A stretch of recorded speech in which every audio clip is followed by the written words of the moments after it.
You're back with First Edition. Well, Labor is set to secure a majority government. Our election analyst Tom Connell projecting that Labor MP Josh Burns will retain his South Melbourne electorate of Macnamara, so that brings Labor to that magic number of 76.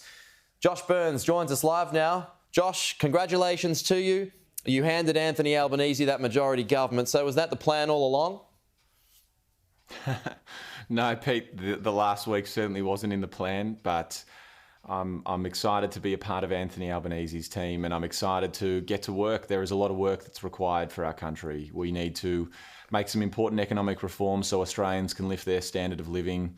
We need to tackle climate change and reduce our emissions and create hundreds of thousands of jobs along the way.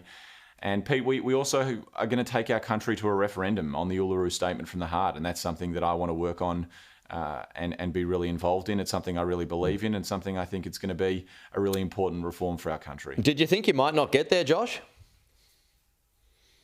Of course, you have moments of doubt, and it's been a long week, and I just want to say I appreciate all of the messages of support I've received from so many people. It's been truly humbling, and I'm sure it's been a really difficult week for the other candidate as well, Steph Hodgins-May, who ran a really strong campaign from the Greens. Her and her team put everything they had into it, and our democracy is better for it and stronger for it. And even though it was made for a stressful week, and there are still some votes to be counted, it's important that we have a free and strong and vibrant democracy, and good people need to participate in it. And I think it's overall been a really important and good experience for the people of Macnamara. Well, you mentioned the Greens there, Josh. They certainly did make you work for it with a 5.5% swing. How will that change your approach over the next 3 years? Well, I said to people on the booth that even if you didn't vote for the Labor Party this election, we're going to work really hard to give you things to think about so that you consider voting for the Labor Party at the next election. And that's what we're going to do, Pete. We're going to deliver on climate action. We're going to deliver on the Uluru Statement from the Heart. We're going to deliver on economic reform, especially for young people who are in more and more insecure work.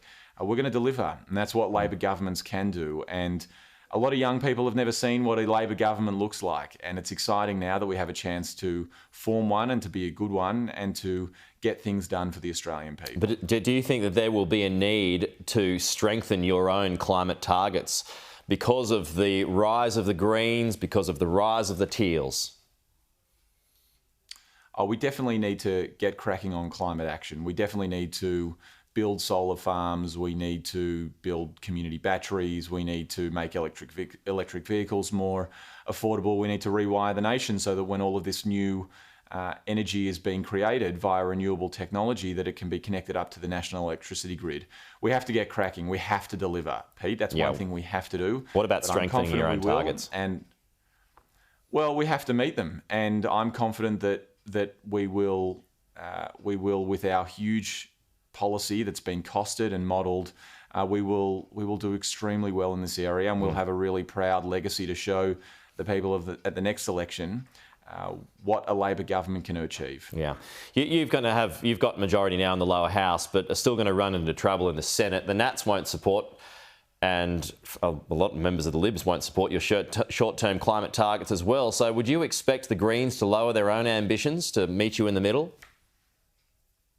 I think one of the things that the Australian people have decided at this election is that they want people across all sides of the parliament to work together. And it doesn't matter whether you're a Liberal member, a Green member, a Labor member, or an independent. I think the Australian people want to see an end to the divisiveness and the division that we had at the last parliament. I think Australians want to see collaboration and compromise and adults working together in order to form good outcomes for the Australian people. That's what governing's all about. That's what the parliament should be about.